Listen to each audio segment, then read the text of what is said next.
Welcome to episode 54 of the Are You Mad at Me podcast. I'm Josh Morgan. I'm Vicky Morgan. How's it going? Good. Good. Good to hear. I got my mic turned up too high. I'm going to back it off a little bit. I'm good. All right. So welcome. If you're brand new, you probably, I don't know, how'd you find us? Let us know how you found us. That'd be kind of funny to find out. Because you don't really scroll through. Like, it's not like radio where, you know, turn the up and down the dial and you'll find something that's being broadcast. Like, You got to kind of look for a podcast. Or you find it through the algorithm from, a short or something like that. So when you put shorts on, do you link to the main episode? Well, with YouTube, you can do the, what's it called? Related video. Yeah. And you link it to whatever video it's So you from. do that? So what about Instagram and Facebook when you post it on there? I don't know of any way to put a link in those. What about link in bio? Yeah, we could put a link to the website or something. Yeah, I got to update that. Or the podcast page on YouTube, maybe. Yeah. We're over a year and we're still learning how to market our podcast. Exactly. Well, we're just, trying to figure out how to, get it in more people's ears. Ear holes. Well, I had lots of thoughts today. I'm going to, as always, I like to bring it up on camera, on mic with you. Yeah. Just to let people know what I live with and how you are and like what kind of advice you give me and stuff. And then you can probably understand a little bit better the way I am because, you're a big influence in my life and personality. And like, I feel like this could really be going either way. Yeah, I know. That's why. That just keeps the spice. It keeps this, keeps it fresh because we're coming up on 19 years this year. Yeah, that's right. This month. It less than 3 weeks is our 19th anniversary. Good God, it feels like no more than 18 years. 18 and a half tops. 18 and a half at least. Yeah. It's been a good 19 years. I think we've had a good run. I think we really need to make a decision. Like, are we committed? Sticking with it? Are we going to stick with it? Because I think around that 19-year mark, you really need to take stock and figure out, is this what I want? Is this really what I want? Should I start packing a bag? Is that what you're telling me? I just weighing my options. That's all. So I had a few thoughts earlier today that I kind of thought might be fun to bring up on the podcast. Oh, cool. I can't wait. Well, I was thinking about like how you define success, and just going to fiddle with the stand here a little tiny bit, just because I like to keep my hands busy. I did see Alan Doyle this week, which is always a thrill. And there was saw him on like TV or something? Yeah, no, he was at the Avalon Mall. And so there was this, so it was kind of crazy. We went to the mall and it was like, I think I signed up maybe 2 weeks ago. It was kind of serendipity, actually, because I saw that there were a couple of tour dates in St. John's and the tickets were like 60 something. And it was kind of a strange thing because it's at Jag Soundhouse and it's like a sit down concert, which I got to tell you, I don't love. Yeah. I like to be standing as close to the stage as possible. Usually pressed against the bar that keeps, there's a security gate that they put up in front of concerts. Yeah. So I'm usually there. And we did go to an Alan Doyle show in I want to say Moncton, and where it was all sit down. Yes, I did. I didn't love it. Yeah. Yeah. Eventually there was a little pod of people over to the left of the stage. That's how we met Isabella. It was a little girl. We were in New Brunswick for the show, and there was this little girl who just fell in love with our little Henry. And they met after the show at the merch table, and they had a sweet little moment. And it's in the book, it's in How to Fail Documentary Filmmaking. But it turns out that Isabella's family was from Newfoundland, and we're also living in New Brunswick. And so we had a real bonding moment. We've kept in touch with Sheena and Isabella, of course. Like Henry now is grown and. Yep. But anyway, did not really enjoy the sit-down concert. Eventually, you just had to get on your seats and dance. And that happened also in Stone Mountain Art Center. And that was like tables, right? That was like a cafe kind of seating. And they had a rule that you weren't allowed to have any phones. You weren't allowed to have phones out, which is, they even had a sign in the bathroom like, we want you to enjoy the concert. And so I don't love sit-down concerts, especially for $65, because it's not really an Alan Doyle experience when you're sitting down. Like Arts and Culture Center concerts, that's a different thing. But I don't know. Alan's shows are really like you want to get up and move. So anyway, the concerts were coming up in February. There's 2 shows, 27th and 28th at Jag Soundhouse. And I mean, I just couldn't justify in my own head buying tickets for the concert when we got Christmas coming up and kids and all that stuff. So, but then about 2 or 3 days later, I saw this post come across my Facebook feed that he was going to be at the Avalon Mall. Is your mic on? I'm seeing tracks on there. Is it just me talking? Do you? Yeah. Do you usually talk? So you see right now I'm talking. That's my voice. Man. And the other little tiny bumps are just you're picking up on my mic. Wow. I talk a lot. Stop looking at the thing. I got this. I'm producing. Okay. So anyway, a couple of days later, I saw this post that Alan was going to be at the Avalon Mall, which is not far from us at all, and he was going to be at a book signing. And so it was on Black Friday, which we don't celebrate in Canada, but for some reason the mall is a thing. The mall was maggoty with people. So we get out, we get to the mall, and there's like security outside of Five Guys. Like outside of the mall, and there was also flaggers, like stop sign guys, in the parking lot, like it was insane, directing traffic. I've never seen anything like it at the mall. But I think it was the past week at the mall has been crazy busy. Like every time we go past there or go, the parking lot right to the edges. Parking lot's completely packed. The inside of the mall's insane. Like. Well, I can't speak to any of that. What I know is that I showed up for the event to go to the signing, and there was security everywhere, and there was flaggers for extra traffic. I'm going to attribute it to the big thing that was going on inside. I don't know if that's true or not. And you even said to the lady that was working behind the desk at the bookstore, "This is crazy. Like there was security outside," and she was like, "Yeah, that's for Alan Doyle." See? Proof. That's proof right there. I mean, you can't... She was just like... People behind the bookstore counter can't lie. They're like librarians, basically. And there was security, and then... That's entrapment if they do. Yeah, you got to tell them. You got to tell me if you're a cop. Undercover. Yeah. So they got this little area set out, and there's like ropes, like the ropes that they had set up, and it was like a roller coaster line, and it was like 5 or 6 layers deep. And then even though people had signed up in advance, we were put into groups because before the event even started, the line was full. So we were in the next group to go through. And anyway, it was a whole thing. And then around 7:00, I can always tell when he's around. I don't mean to be all woo woo about him, but I can sense when he's near. Now, I also could tell by my clock, and he's not ever late for anything. He's got some extraordinary stories in his books about making sure he gets to shows on time no matter what happens. So, like broken down tour buses, plane, things at the border.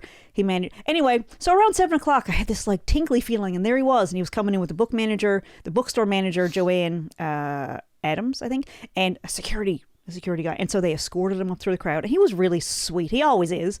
Why am I telling that story? You're telling about what we did this weekend. You saw Alan Doyle at the mall. Oh yeah. So I did a little marketing. I had an idea going into it. Well, I feel like I had a different thing when I started off talking about that, though. I don't know. Anyway, there was a lot of people at the mall, and there's a brand new book out. Alan Doyle wrote a brand new book, and I don't know what the name of it is, but I'll tell you that in a few minutes. Smiling Land. It might be. Yeah. So the mall was crazy. Thank you. See, you're such a good producer. So we did get to see Alan Doyle, which is always a serendipitous moment for me, because I always feel like, if you stand, this isn't technical, but like it's like standing next to a charging station. Like some phones you can charge by just putting them next to the power wireless source. Charging. Yeah, I feel like that when I'm around Alan Doyle, because for whatever reason, I feel like I come away from those experiences like, and I get all energized, and I feel like I can take on the world, and I can write anything, and anything I do is going to be successful, and it's just, I feel really empowered after I see him. I don't know what it is about him. There's just something about him that's a little magical. And so I did get to see him, which always perks me up. And it was Black Friday, so his book was half off. It was 50% off. So it was less than $20. So that was great. That was also another little, nugget of goodness. Yeah. And so we get in the lineup, and we're waiting. And then, a couple of rows back, he notices me. He waves. And I was like, oh my God, he saw me. Now, this is not like I am this excited, and it's been... I think I met Alan about 6 or 7. Oh, I said 6 or 7. 6 or 7 years ago. We have teenagers. Yeah, and I get just as excited every time I see him. He is absolutely amazing. Yeah. So what I did, though, in my marketing journey is I brought him a famous Sexy Writer shirt. And you were also wearing a famous Sexy Writer shirt. I was. And there was a guy there that was holding everybody's phones to get pictures for him. So we do have, and hopefully we can put that in work that into the podcast somehow if you can. I'll throw it on the video version. You go. I'll throw it up. So this is a picture of us. All right, that was it. Oh, I know what it was. I needed a thing in my hands to keep my nervousness. So we get in the lineup. Okay, and we get up there to the, so as I've mentioned, made eye contact a couple rows back. Okay, so I'm like, oh my God. And I start shaking. And I mean, like, my bones went to jello. Fingertips, toenails started tingling. Change was coming out of your pockets. Yep. I didn't, sure. What? You were shaking. Okay. I wasn't upside down. There wasn't a bully shaking me upside down. But anyway, I started to feel all tingly and I got really, really nervous. And so I get up to, and I'm like, okay, planning what I'm going to say. And I knew I had a little joke that I was going to say and it was going to be super funny. Well, I mean, I don't know if it was going to be funny, but it wasn't just me staring at him. And so I get up to the thing, and the Kohl's manager of Kohl's, Evelyn Mull, who's super supportive. She was the lady who helped us arrange Self Publishing Day back in October. She's amazing. So I get up there, and I kind of had a plan. Like the way it seemed like it was going was you get up and you say something to Alan, and then they lay the book down on the table and he signs it. So I thought that was what was going to happen. We get up there, and Joanne goes to take the book out of my hands, and I was like, I was a freak. I was an absolute freak. I was like, you can't. And she went, okay, no, you need to give it to me so I can put it over there for Alan to open it for him to sign. I was like, and I just held on to it like a psychopath.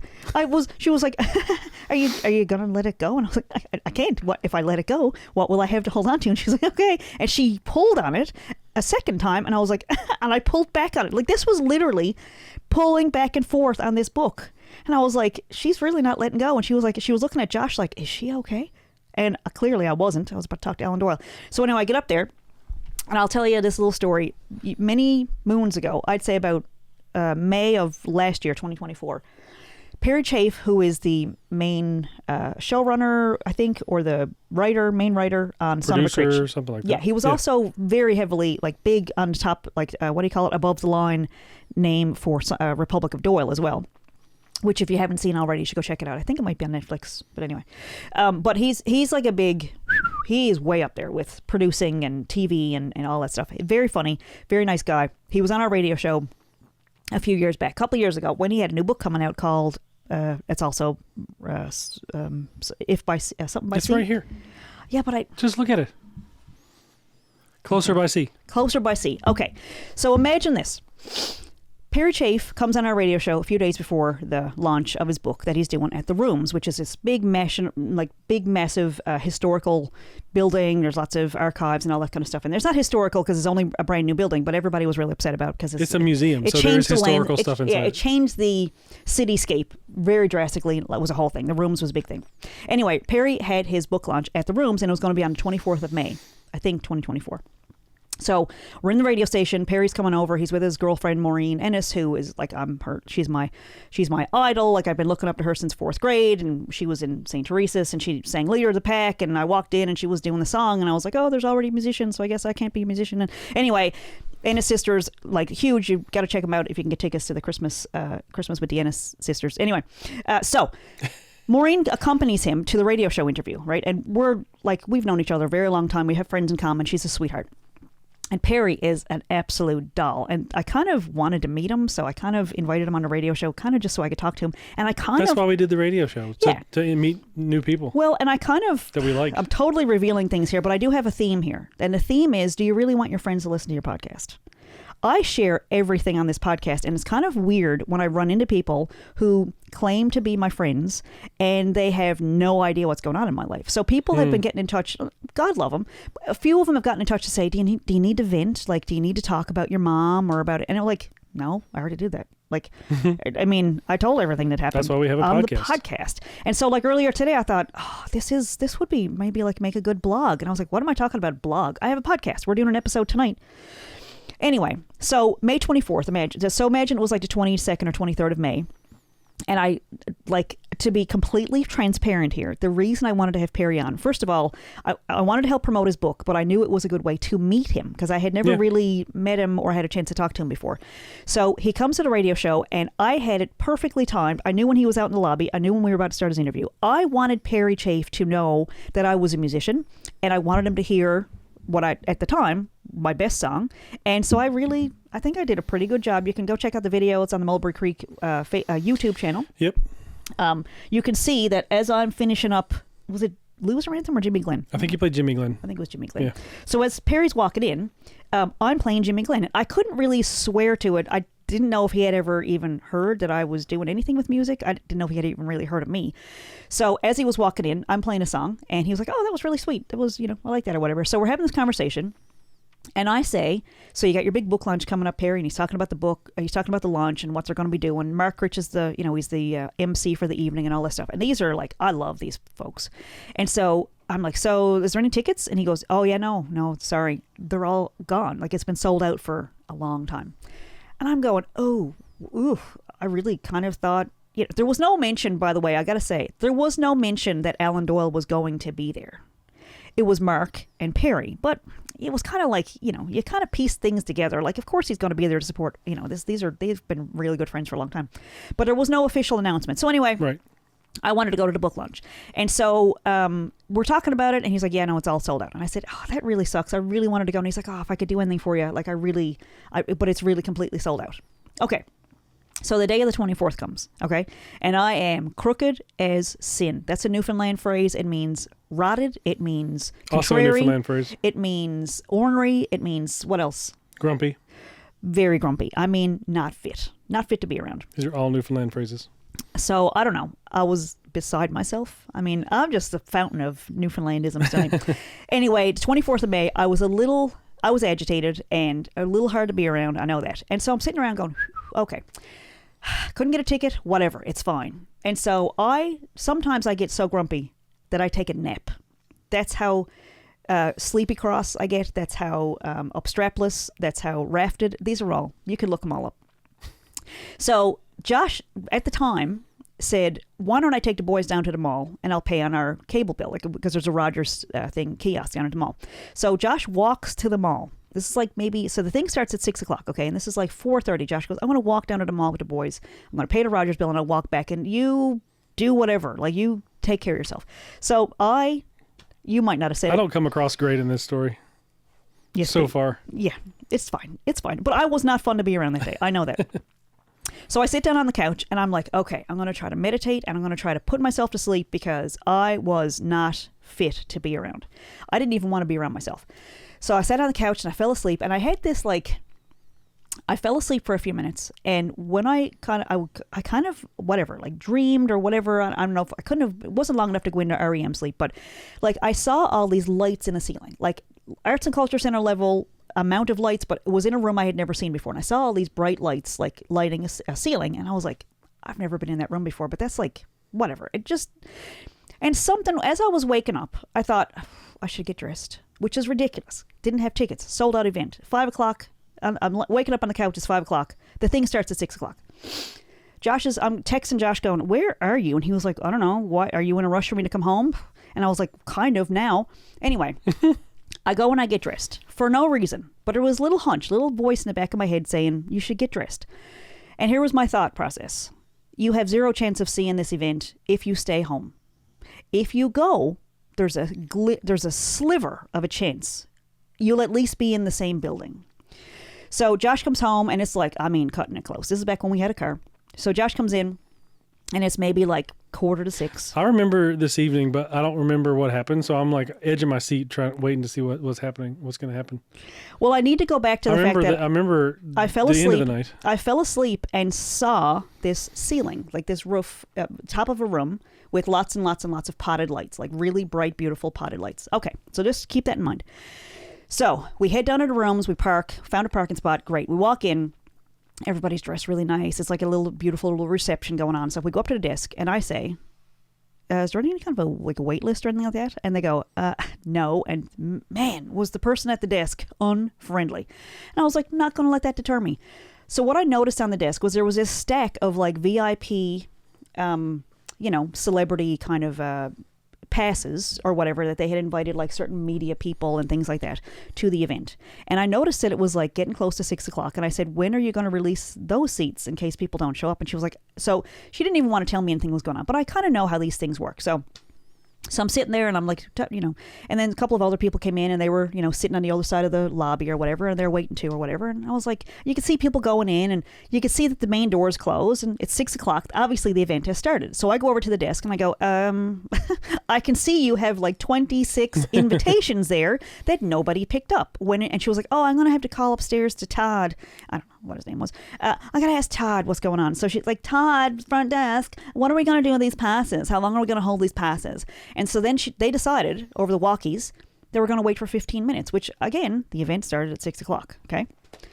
So I'm like, okay. So I noticed that it is an open archive where you can go up to the second and third floor to look at the pictures of Shannon. You can wander around the building. You can look at the sealskin stuff. You can look at the Titanic display, whatever. Right. So I'm like, oh, I'm just going to go upstairs and look at the archives. Museum. Because it is a public, open to the public thing. The event was not, but the archives are. So I'm like, I'm just going to... So I didn't actually ask. I just snuck up the stairs when she turned around. So anyway... So I'm up on the second floor. Maybe it was the third floor. I don't remember. But there was this, like, there was, guards at the door. And then, so we're just like, okay. So I'm like peeking in, someone would open the door, whatever. And I'd peek in. You could see, Perry was on the stage. You could hear Mark. Everybody was laughing, whatever. So about 15 minutes into the thing, I go back downstairs and I'm like, so the tickets? And they're like, I just have to check with Todd again. Todd, just wondering, are we releasing these? And like, they were just acting like Barack Obama was in town. It was actually that kind of similar thing happened when Barack Obama was in town, but that's another story.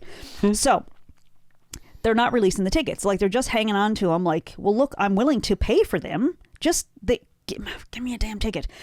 Anyway, so I go back upstairs and there's a person on the door who, I've been chatting with, kind of getting to know and whatever, just casually talking to her, whatever.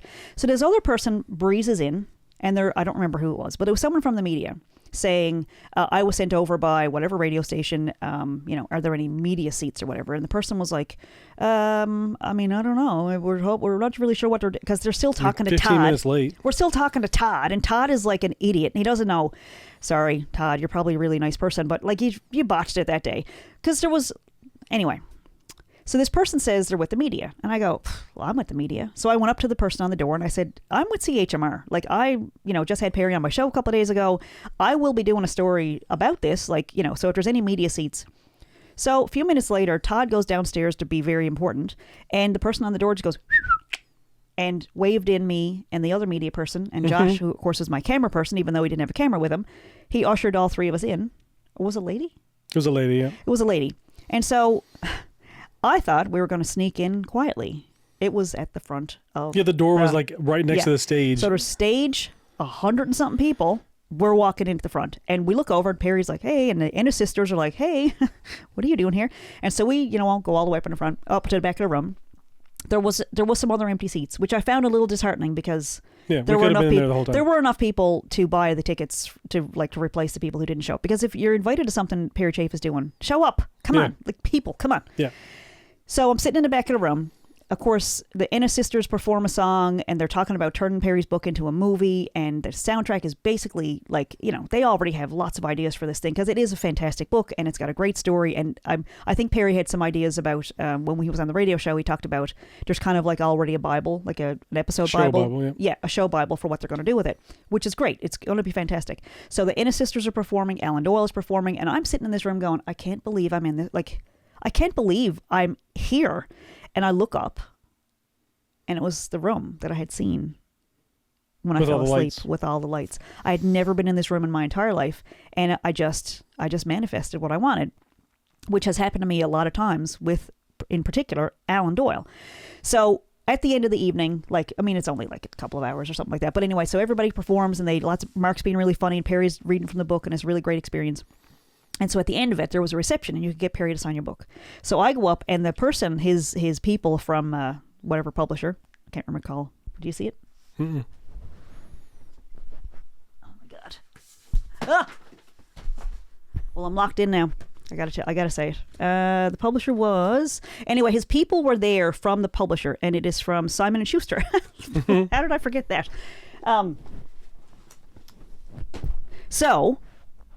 The people were there from Simon & Schuster, and like his, handlers or whatever, because it was a pretty big event, and there, he did a tour across, I think he did across Canada. It was a bestseller, instant bestseller, across Canada, as soon as it was available. So they asked what I wanted written on the book as the inscription. So I said, can you ask him to write, to my best friend, Vicky, all my love, Perry Chafe. I mean, they asked what I wanted on there. Yeah. And so he opens it up and he goes, oh, and he laughed. He's awesome. And he goes, he's writing it down, and he goes, how did you get in here? How'd you get here? I said, I woke up today and I was really grumpy that I couldn't be here. And then I just wanted to feel better, and I wanted to be here. And so I am. And he was like, that's really cool. So he writes there's a little inscription, to my best friend, Vicky, all my love, Perry. Okay, so fast forward. That's a year and a half ago. Back to Alan Doyle this weekend. So I'm in the lineup, and I go, boom, and I'm super nervous. I have no plans whatsoever. I brought a Famous Sexy Writer shirt for him, and Josh brought along a copy of How to Fail at Documentary Filmmaking because I'm going to say 40 to 50% of that book is about Alan Doyle, about stories of when I've serendipitously manifested, and, you know, I guess we're manifesting each other somehow, because that's how it works. Anyway, I don't know if it works like that. That's sure, what I've heard, whatever. Why anyway. not? So, see, I need something in my hands because I'm already nervous just talking about it. So I'm in the lineup and I'm going, all right, what am I going to say? What am I going to say? And there's all these people around, and there's great big C music playing, and some of his new stuff is playing, and it's just like, Alan, it's just an immersive experience.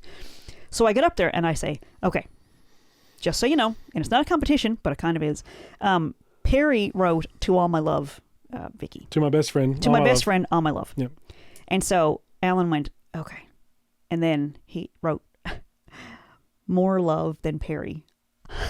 And didn't sign his name. And I was like, that's so common. And then I took the shirt with me and walked away. And then I realized that I had taken the shirt because I was super nervous, and I'm not, like, I am like a butterfly or what do you call those? Hummingbird? Hummingbird on crack cocaine. That's basically how I am around Alan. So anyway, thank you to Alan. Congratulations on the book. Congratulations to Perry on the book. The books are fantastic. Highly recommend them. Go find them. They make great gifts. Don't give them to me because I already have them. But it was pretty fun to get to have a little moment with Alan. And of course, I'm like up in my head again, like, oh my God, I can accomplish everything, and I'm going to take on the world, and blah, blah, blah. And I'm so it's inspirational. Super inspirational. I just have always found him to be very, very down to earth. And he also gives you a glimmer of what's possible. Like, that's kind of, like it is, you know, even though he's here in Newfoundland, he has managed to make some really, really, really cool stuff with Russell Crowe and Scott Grimes and Oscar Isaac. And he just did another tour with Telltale Harbor, which, if you can see it, if you can ever get a chance to go see Telltale Harbor, if they ever tour it again, really go see it. You saw it. Yeah. Anyway, love Alan. Congratulations. But I needed something in my hands because I was nervous. And usually, like, if I teach a class, I have a pen. I try not to click it. I've had some, like, erasers. I had an eraser that had the letters of OOPS in it for my last couple of boot camps. Anytime I perform, I usually have something in my hand. I need, like, a totem or a, what do you call it? Fidget, you know, something like that. But anyway, Joanne tried to take the book out of my hands, and it was pretty She funny. almost got punched. No. I thought you were going to talk about the other book launch that Perry did for his book that was in Petty Harbor, because that was pretty cool. Okay. So it was You held, don't have to. That's just what no, where it I was, thought you were going with we that. went to who is it? What's the name of the organization?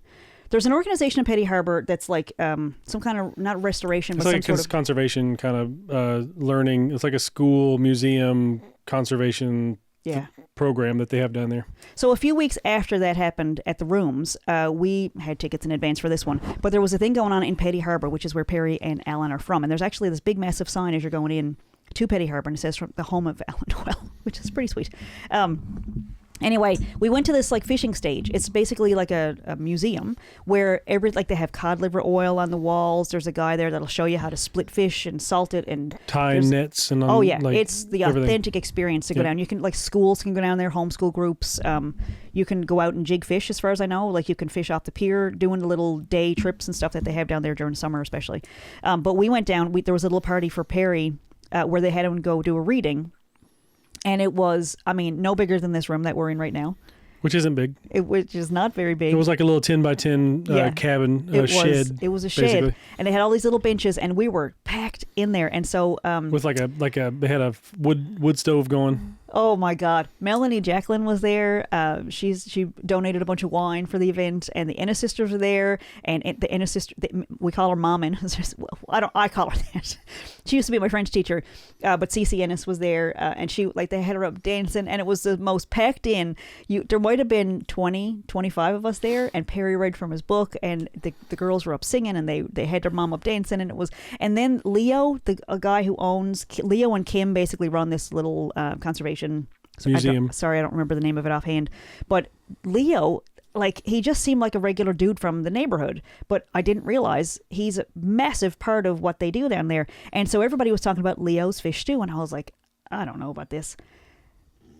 We ate stew. There was this big tray of cups, and I mean like Corning, like Corel cups. Like white coffee mugs. Like white coffee mugs.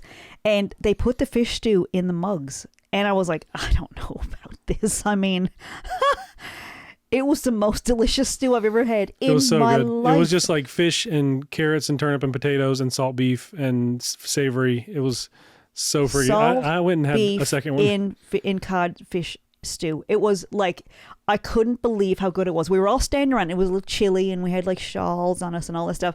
And it was like all of our hair got fuzzy out in the fog, and it was the most Newfoundland experience I have ever had in my experience. Especially for a book launch and reading, it was like the most gorgeous, homey. And I got to bring you. Yeah, like that was as Newfoundland as it gets. I mean, the little potbelly stove, and just everybody cuddled in on the. And Snowden Walters was there with his wife. Snowden just published a book called Sculp and Tickle. You got to check that out. It's on Amazon, and he bought How to Be a Famous Sexy Writer and followed step by step and published a book like within 5 weeks, 4 or 5 weeks or something like that. Yep. But that Perry Chafe, anyway, he's amazing, absolutely amazing, and it was just a fun experience. And so Alan Doyle at the Avalon Mall. That was the other thing. Yeah, what else was going on this week? The Santa Claus Parade was really fun.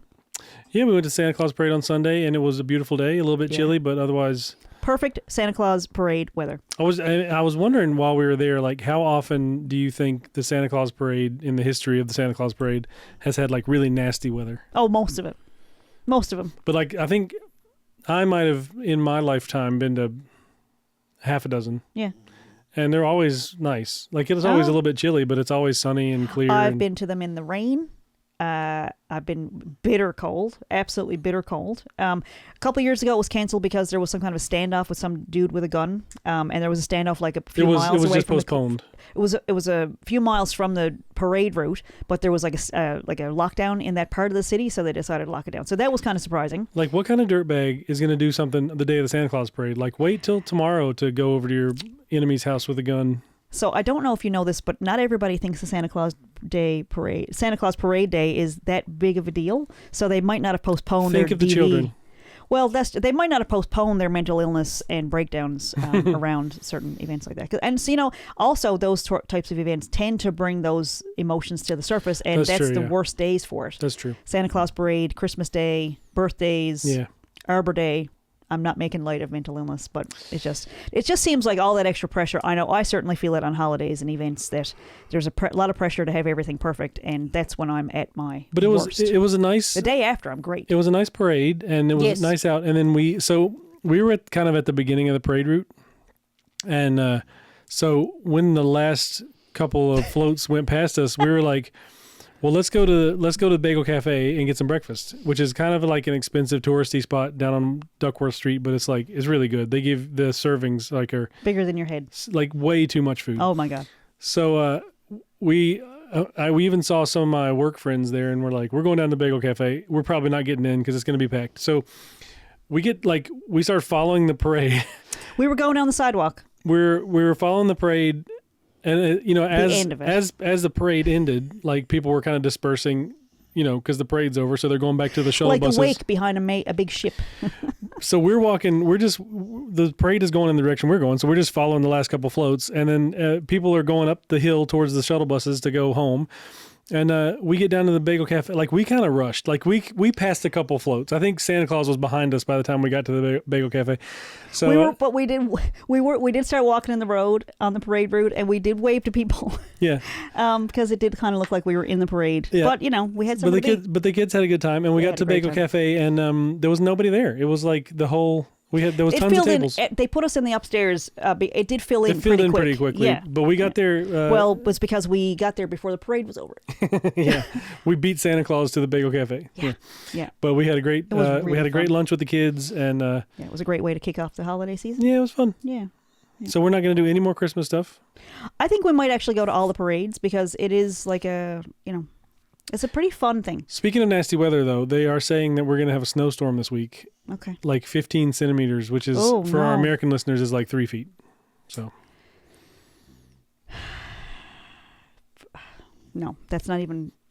So first of all, that's a flurry, and that's going to blow right on through. You're not even going to notice that. That's not even going to be. You don't even have to clean off your car. It could be 17 centimeters. Yeah. It could be very. Do the conversion for me.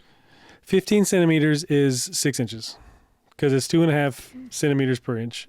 I know. I'm just being silly. Which could feel like a lot. I understand. When we lived in North Carolina for that year, there would be a state of emergency if there was like an inch of snow. Yeah. Which was hilarious to me because I was like, an inch? That must be a lot because the schools are shut down and like Kohl's is closed. Kohl's, Kohls, not the bookstore. And it was like a couple of centimeters. When I figured out the conversions, it was like a couple of centimeters. So his family thought I was bonkers for other reasons too. But the main one was when it would snow, we would go out driving around because we had everywhere to ourselves, and all you could see was our trek going down all the roads. It was pretty fun, but everybody was terrified of an inch of snow. When I was in, come on. When I went from 9th grade to 10th grade, we moved a couple hours away, and I changed schools, and so I was at a new school for 10th grade, and so I was kind of getting used to like how everything worked. And so this new school was kind of up in the mountains, farther up into the mountains, and in Boone, North Carolina. And so one day it was raining, and I don't remember if I got the bus to... No, I wouldn't have gotten the bus to school because... So anyway, it was raining, and I got to school. I must have gotten a ride or walked to school or something. Anyway, this is not important. I get there, and there's like no cars in the parking lot. School's closed. Because of rain? And I was like, what is happening? It's rain. It's rain. Like, it's just raining. And apparently in this school district in the mountains, there was all these like valleys that were part of the school district that would get flooded really easily. So there were all these students, like neighborhoods were flooded because it was raining. And it wasn't like even a storm. It wasn't like a hurricane. It was just like heavy rain.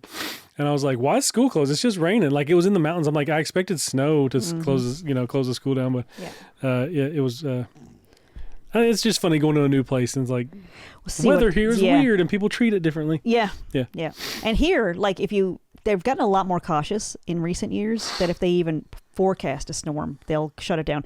But then close to the end of the year, basically, it could be a state of emergency and they'd because they run out of storm days. People run out of, the school, and they're trying to fit the schools run out of snow days. Yeah, and so they're trying to fit all the curriculum in before the end of the year. So by the end of the school year, I'm going to say, I should also explain that we still have storms in May in Newfoundland. Yeah. May 24th weekend there's a song about it. It's called the 24th of May, and it's by Buddy What's His Name and the other fellows. Go look it up. It's hilarious. It's a tradition that there's a couple of inches of what we call sloppy snow on the ground on May 24th weekend. So when I say you're taking your life into your own hands, January through April, closer to April is really dangerous because they won't close the school for nothing. It's going ahead. And one thing I enjoy living in St. John's is you don't really have to pay attention to the Weather Channel or like look up the weather because like you'll see the plows coming through with salt, like putting salt down and like, oh, it's supposed to snow tonight, I guess, or tomorrow we're getting some snow. Or like if you go out in the summer, if you go out and you smell the fertilizer from Kilbride or the Goulds, it's supposed to rain tomorrow. They put a fertilizer out the day before it rains. And you're basically at a Farmer's Almanac. It's a Farmer's Almanac, which they're not making anymore. Did you know that? I did not. This was the last year. Why? I guess they weren't making any money. They would have predicted that. You'd think they would have known. See what I did there? Next year's going to be a bad year for the Farmer's Almanac. I had a joke there while you were telling me about the weather. I was trying to look at the weather for Parade Day, and I was very disappointed. I was like, it's going to be there's like a 80% chance of precipitation, and it's going to be like -9. You were on your phone, and I was like, I'm looking on my phone like, no, it's 2 degrees, and there's 0% chance. It's supposed to be sunny. Like, how is it? She was like, what app are you using? I'm like, I don't know, Weather Channel? Like, how is it so different from my phone to your phone? The problem is I don't ever look up the weather, so I went to weather.com, and it defaults to Ottawa, Ontario. So they probably had a really rough day on Sunday. We were in like 2 degrees, and it was nice. Beautiful, and no precipitation whatsoever. It was a gorgeous day. So. One thing that was really funny, too, is sometimes the boys are like not on board with stuff we do. Mm-hmm. They're like, can't be bothered, like just want to go back home and get back on the computer or whatever. Well, Henry had like the start of a cold on Sunday, so he was like, his nose was runny and he was kind of bleh. But he was fine. Like, he was mostly like, we got out to the parade and he's like, I want to go home. This is terrible. I'm so uncomfortable. I got to go find a bathroom so I can get some tissues and blow my nose. I was like, okay, hang on. Nothing's open. There's no bathrooms. We're downtown. That's the parade. The store that was right behind us was like one of those souvenir shops. And I was like, let me just go see if their door's open. I went inside and there was this old couple that owns the place. They were in their 70s maybe. And I was like, listen, I got a kid outside with a runny nose. I don't have any tissues. Do you guys have any napkins, tissues, anything like that? And he was like, oh, yes. I didn't say that he's 14 and he's my height and he's just didn't bring. So he gives me a handful of tissues. And Still a kid. I gave him to Henry. He took care of himself. And then he was like 5 minutes later. Well, as soon as they saw the dogs in the parade and then all the dogs going up and down the sidewalk, I mean, they had a blast. 5 minutes later. It was so fun. Yeah, I did notice this year, there was a couple of cheerleaders groups towards the end of the parade, but the first 3 or 4 weren't dancing. They're just walking. What is that? And I know what you're like. I know. They were probably really wearing like little tiny tights and stuff. Nope. They were just wearing pants. Sweatpants and sweatshirts. Sweatpants and stuff. And there was a dance studio, I will say, that actually dressed their girls their dancers in sweatpants and sneakers and like warm hats, and they were dancing. Yeah. It was fantastic. But like, why? I don't know why they're not always dressed like that. Like, why can't they be dressed warm and dance? Yeah. But the cheerleaders groups that went through that were like, half of them had pom-poms. They were shaking their pom-poms. Not even jingle bells. Like, did you not know about the parade? Did you like, I don't know. Yeah. Anyway, that was disappointing. But there was a lot of floats. As the older I get, I know more people in the parade, which is kind of weird. Like when I was a kid, people that work at the radio station, the firefighters, and all that stuff, and the post office, and the different floats and all that stuff. It was a lot. So it was really fun, and there was there was one really great float that we loved. It was a Mario and Luigi, and they did a Mario Kart theme. Oh yeah, and they had like Bowser and the Princess race. It was really, really fun. And then there was another group that I loved. K-Rock had a really great. They had Damien Follett playing on the. He was. I think the past couple of years he was doing the same thing. I remember him doing that. Really fantastic. I don't know if he does that every year. But there was another one that had the Snoopy's Christmas playing. I don't remember what they were doing, but that was really sweet. But it was really, really. I thought it was great. And like there was only the Salvation Army band and there was a drum line, but there wasn't a lot of bands. But it was like an hour long. I was really shocked at how long it took to get through all the floats. It was beautiful, and I was sad fun when it was over. But it was really great, and I was looking forward to Big Stick Bologna was out. The Big Stick Parade, the Bologna Parade. Yep. Well, he was kind of what do you call it? The Grand Marshal. I don't know if that's true, but in my mind he is. But I did have a thought earlier today, and it's taken me a long time to get here. And I did wear my what are these called? Progressive lenses, one full day. Your old glasses finally broke. Yeah. And now you're forced to wear the progressives. Well, when I was about 8 or 9, I think I was 9 when I got my very first pair of glasses, and everything was like super crisp to me. And when I would walk, like it felt like the ground was coming up at me.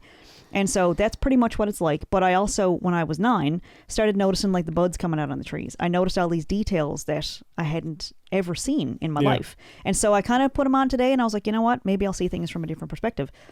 And so I was kind of thinking about things like, I encourage a lot of people to write. I tell people like everybody's got a story in them. You should write a book, whatever.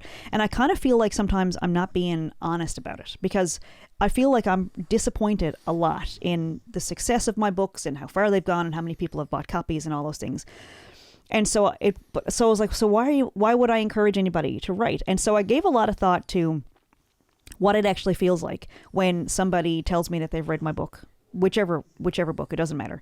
Like when somebody actually gets something from one of my books and how that feels, or like if they hear one of my songs on the radio, it's a really, really profound experience to have put something out that, like, for example, make a piece of art that somebody connects to. Yeah. And so I don't know that I've really, and I think I kind of figured something out about my whole, like having like mixed signals that I'm broadcasting out to the world. As much as I feel bad that that my stuff hasn't gone viral and my stuff hasn't sold billions of copies and all that stuff, I think there's a little bit of a mix there that I'm kind of afraid of people reading my stuff. Like even with everything I just said, I love to hear when somebody sends me a screenshot and says, "Oh, your song just came on the radio." I loved it. I love it. At the same time, it's also kind of scary because when you're like the bigger your stuff becomes, you start to get, the negative stuff. People starting hashtags about whatever, or people putting a bad review on, or like I've had that experience, and like I was kind of thinking about, do I really want things to be successful? And it's bless you, Sparky, bless you. Our dog just sneezed. So I was thinking a lot about that, and like about the things that I'm afraid of. And this is one of those things that, like, when you've carried fear for your entire life, that, what would I do without my mom? it kind of puts things in perspective when you actually have to go through life without your mom after. Like, it's kind of it's a big change. And I know I'm almost 50. Boo-hoo. Oh my God. I had her for 48 years. Like, but there was lots of periods in my life that kind of prepared me for it, because we would go for sometimes months and years without speaking to each other. I think the longest was about, whew, bless you, I think we went for 5 years at one point. Like, she missed the birth of all my children because we were living in Maine and we weren't even speaking. But I've had lots of practice, you know, not getting into the habit of calling her with every little sniffle and with every little complaint and with every bit of news. So there's been like lots of shows that I've done that she had no idea about. Like, I'd be going to meet all these wonderful people or have this big event going on, and she had no idea that stuff was going on. I don't mean to go down that road right now, but the experience of somebody actually reading something that I wrote, whether it's a column or an article or a Substack post or whatever it is, like, it's kind of a mixed bag. Oh, it is a little scary to think about. Like, I realized I don't think there's any reviews on any of my books that I couldn't identify. Like, I probably have the phone numbers of most of all, if not all of them, of people who have bought my books and left reviews. So I really haven't ventured. And I know I talked about this earlier in the year that I was going to try it with strangers, but I really didn't. It's vulnerable. Well, it's a scary thing. And so I legitimately, there might be a few people that read it and sort of knew me and liked the book or whatever, but I actually don't know how it would stack up if a stranger found my book and had to judge it on its merit, on its own ground. I really don't know. I don't know how they would fare. But I will say that when it comes to the songs I've put out, like, I'm doing Feast of Cohen this year, and Vicky Hines, who was the producer of the show, heard one of my songs on the radio. I thought I knew her. But it turns out it was a different Hines, lady with the last name Hines, a relative of Ron. But I had never met Vicky in my life. I thought I had met her, but I didn't. And so she literally sent me a friend request after hearing one of my songs on the radio, liked my voice. And when Feast of Cohen, when she was getting ready for that in July, she reached out and asked if I wanted to be a part of it. And like, that was legitimately from my song on the radio. Yep. And so, like, when I met Joel Hines, when I first wrote Garden Party, which, you know, a lot of people call that song Law of Attraction song. When I first met Joel, I had written this song in a Sean Penton class, a songwriting class, and I wanted to emulate Joel, and so I did send it to him. Like, we had met a few times in like film things and different social events, but we never really knew each other. But I would like send him a message every now and then, like, I hope you're having a good Happy New Year, whatever. And so when I wrote that song, I said, I thought about you when I wrote this, and I sent it off to him, and that was all I knew about it. And then when I did the Songwriter Circle with him this year, he told me that, yeah, I remember that song. I actually sent it to some friends who were, anyway, I don't know if it's okay to share that story, but Joel said he really liked.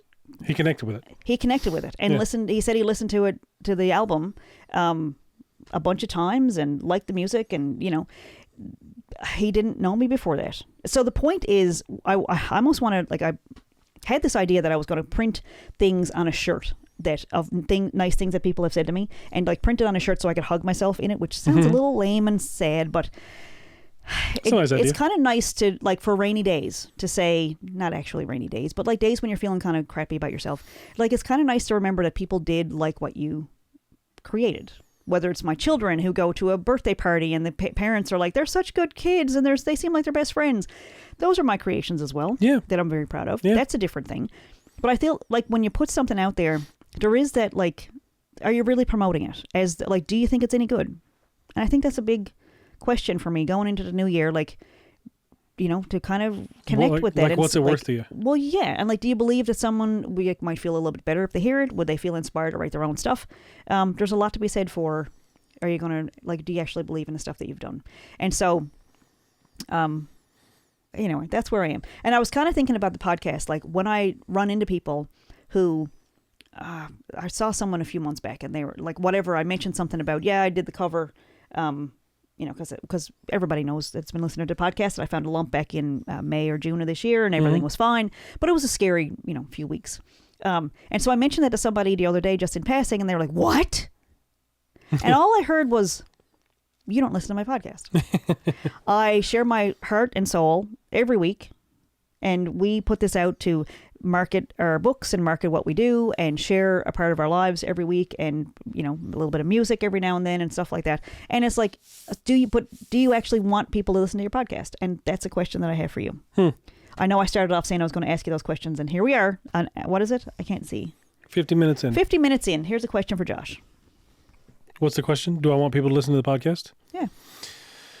Yeah, I think that, like, it's nice to hear when the people that we know listen, the people that come back to us with feedback. Mm-hmm. It's nice to hear, oh, you know, I got something good out of it, or have you thought about talking about this, or they remember a restaurant we mentioned, or I learned about marketing, or I've been following your tips, or whatever. Like, that's really nice to. Or suggestions. If we share something on the podcast that's like troubling us, or people get in touch after they listen and say, hey, have you thought about doing this or whatever? And it's like, I feel like we're building a community. Yeah. But the opposite is also true. It feels like I'm leaving behind a community of people that were, you know, I've been friends with a long time, or relatives or whatever. And it's like, wouldn't you be curious? Well, I feel like we jump in when we find out about people's books. We go to the launches, we go to listen to the podcast, we, you know, buy the things, do the things, go to the things. And it's kind of foreign to me. So I haven't totally connected in my head. So do I actually want my friends to listen? Well, listen, so I kind of think about it like this, like out of the world's English speaking population, because we don't translate this in any other languages, out of the English speaking population in the world. I think people could read our body language. How many people do you think are interested in self-publishing and marketing? I don't know. For their self-publishing. Okay, say rough guess 10% of the English-speaking world, the U.S., Canada, England, Ireland, Scotland, Australia, New Zealand, like there's millions of people. So 10% is hundreds of thousands of people, whatever. I don't know. I'm not good with math. So, but like out of the people that you know, like your friends and family and the people like on your Facebook group, feed, page, friends, whatever, how many of those people do you think are interested in self-publishing and marketing? Probably like, it might be the same percentage. It might be a little bit higher because you have friends because of self-publishing and marketing. Like it might be 15 or 20%, but that's a much smaller number. All right. I'm going to ask you another question. Of the people that know we're doing a podcast, how many of them even know it's about self-publishing and marketing? Because that's not on the name. You mean they're not looking at it and going, oh, I'm not interested in the topic. They're not looking at the category. They're like just not listening. All right. So like beyond that, like you put clips on every single week, and it's like funny little things that come up in the podcast, and you like, we've had people tell us that they love the podcast, they've never heard an episode because they love the clips that you post. So it seems like we're just having a good time and making jokes, and I don't usually put self-publishing and marketing stuff in the clips. This is exactly it. They don't even know what it's about, and we've been doing it every week for a year. And so the question is not so much, I'm not, mad at certain whatever. It's just really asking myself the question, do I want them to listen? Do I want the people on my friends list to actually be listening to the podcast? So like when I run into people, it's kind of a mixed bag. Like sometimes I feel a little weird when somebody tells me they've bought my book, because then I go, oh my God, you're reading stuff that I wrote 3 years ago, 5 years ago, whatever. And so it's like a time capsule where like those are not the things that I think about right now. And it's like, well, but you're reading stuff from the past. Like, okay. But I think most people are able to separate, like, this is whatever. Like, they understand. And some people I'm really comfortable when they get to know me better. Yeah. And then there's other people that make me cringe when I find out that they, bought the books.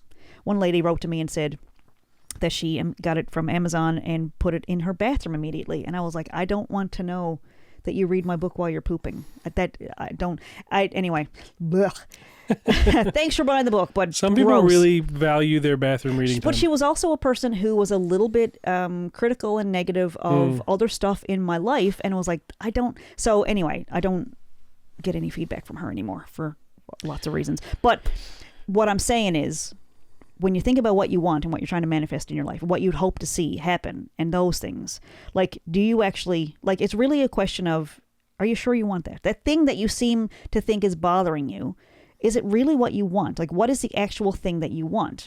And so I'm kind of torn. Like, I kind of don't care that people aren't listening, but I do notice that people, like, so when I say things like when people get in touch and say, if you want to vent about your mom, or if you want to vent, get in touch. Like, I already vented. How are you? Like, Yeah. You know what I'm saying? Yep. I feel like we should delete this part and re-record it. But I think it's just a funny thing. I think that's a really good place to end the podcast because, like you said, that's the real question. That's the question. Yeah. It's to be mindful of what are you actually asking for? What do you want? Are you actually disappointed that you're not getting what you think you want? Yeah. So I'm right back to, and it's kind of funny to come back to it, but like, I think it's time to try my luck with strangers. Like to really see. I feel like I've said it over and over and over on this podcast. I don't know what I need to do. I think you're going up to the diving board and going, yep, this is going to be fun. And you're like, maybe not yet. And then you come back up to the diving board. Okay, I'm going to do it this time. This is going to be fun. Yeah, maybe not yet. So it's just getting that. Well, I came around to a question today, like, okay, so you're afraid that you might not be received well by certain people. Like maybe there's a stranger out there that's going to hate your guts and hate the way you write. And like, well, we're probably not going to but all of it aside, like if there were negative things, are they actually worse than anything I've already experienced? So you're going up to the diving board, like, okay, you're going to get water up your nose. You might swallow a little bit of water that other people have peed in the pool, or you're drinking fish pee or whatever.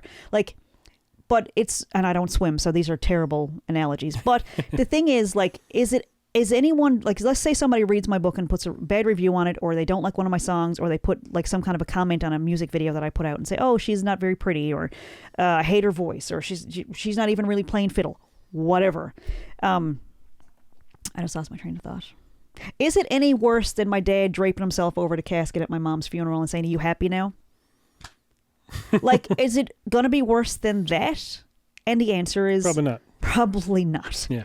And so on that note, I will tell you that I was on a podcast as a guest that's coming out sometime this week. And it's called Real Talk with Barry Lewis Green. And the names of the other two people, I can't quite, oh my God, my memory is shot this week. But it's called Real Talk, and we had a really good conversation about being present and self-care, and it's coming out in the next few days. And Barry Lewis Green, I met back in about, I'm going to say 2002, 2003, something like that. Barry was a motivational speaker that came in for the program I was doing at the time in CNA. And he had a franchise here in Newfoundland for the Dale Carnegie Foundation. Right. And so he came in and gave like a Dale Carnegie type of thing. And I remember, I'll never, ever, ever forget it, because he got up in front of us, and the first thing he said to the group, I think there might have been probably full auditorium. He got up and he said, okay, when you're thinking about fear and all those things, like, what is the worst thing that could happen? And the room goes silent and everybody's like, going through their whatever. And he said very loudly into his microphone, I could die. And he was like, that is the worst thing that most people fear. This thing that you're thinking about, you could die. And most times that's not true. The thing you're thinking about, probably not going to kill you. Yeah, that is the actual worst thing that you could die. It's not going to kill you. It's not going to kill you. And I'm going to tell you a little tidbit, that one more quick Alan Doyle story. And I've already shared this on the podcast before. The day that I sang with Alan Doyle, my favorite song at the time, I think it's still up there. The Oscar Isaac song, Never Had, is up there on the top of the list, I got to say. That might be my next thing that I'd like to do with Alan. If I have any say in what happens in the universe, I think I would like to perform with Alan in earnest, like actually plan it and rehearse, and I don't know how that would ever happen, but I said it out loud once and it happened, so I'm going to try my luck. But that day, what was it that you needed last time? I think that's a little crazy. What I'll tell you is that day when I was up with the sun glinting on our guitars and we were playing the same chords and singing the same words. Before that song started, he leaned in and he said, I have a guy in my band before every show. He says, what's the best thing that could happen? And I think I'm going to leave you with Alan Doyle's words for this week. What is the best thing that could happen? Because that is really the question you should be concerning yourself with. You've gotten this far. You can handle so much more than you can imagine. And you've handled all of it, every single bit of it. None of it has killed you yet. So whatever you're thinking about doing, it's okay. It's going to be okay. You can handle it. Yeah. And what is the best thing that could happen? Perfect. This has been Are You Mad at Me? Episode 55. I'm Vicky Morgan. 54. 54. What? Yeah. How many? 52, 53. Oh, 54. 54. Yeesh, getting ahead of myself. Try that again. From the top. Back to ones. Should we do ads for books so you get clips? Nah. Not today. This has been episode 54 of Are You Mad at Me? Are You Mad at Me? I'm Vicky Morgan. I'm Josh Morgan. Thanks for listening. We'll talk to you next week. See you next week.